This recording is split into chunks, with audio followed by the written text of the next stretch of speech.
Welcome to Smart Stock Watch. Today is May 6, 2025, and we're diving into Sterling's first quarter earnings report for 2025.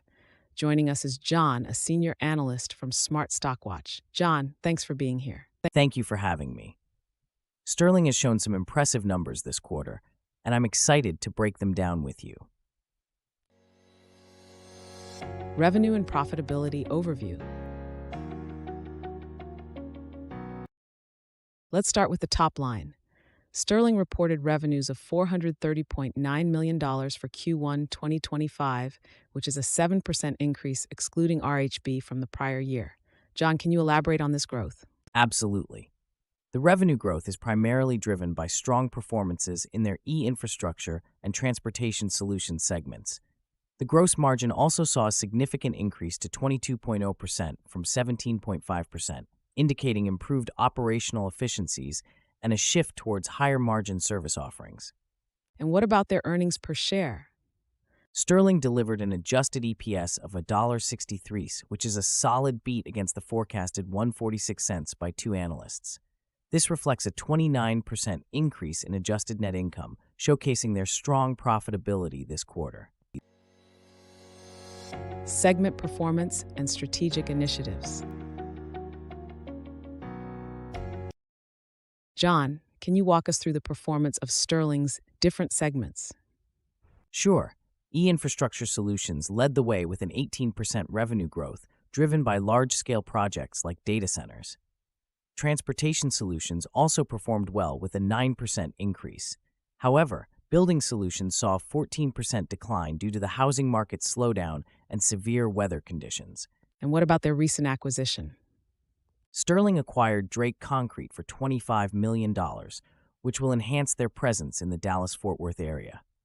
This acquisition is expected to contribute $55 million in revenue and $6.5 million in adjusted EBITDA for 2025, strengthening their building solutions segment.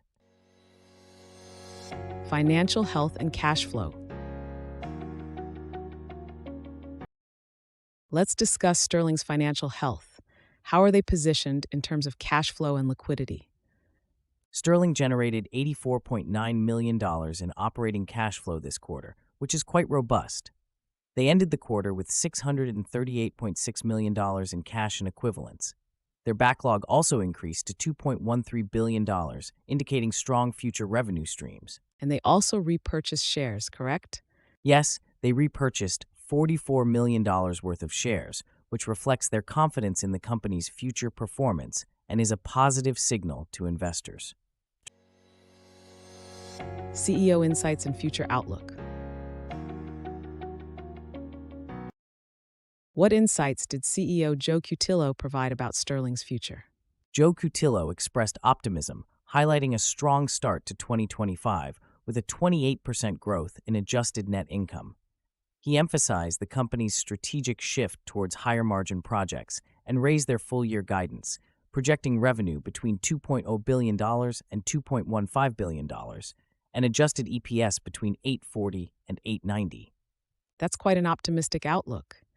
What are the key drivers for this guidance? The key drivers include their strong backlog, continued demand in e-infrastructure, and the positive impact of share repurchases. They expect EBITDA growth of 23%, which aligns with their strategic focus on profitability over sheer revenue growth. Key takeaways. In summary, Sterling has delivered a strong performance in Q1 2025 with significant growth in revenue and profitability. Their strategic initiatives and acquisitions are setting a solid foundation for future growth. John, any final thoughts? Sterling's focus on high-margin projects and strategic acquisitions like Drake Concrete are positioning them well for sustained growth. Their raised guidance reflects confidence in their business model and market opportunities. Thank you, John, for your insights. And thank you to our viewers for tuning in. Don't forget to like, share, and subscribe to Smart Stock Watch. We'd love to hear your thoughts on Sterling's performance in the comments below.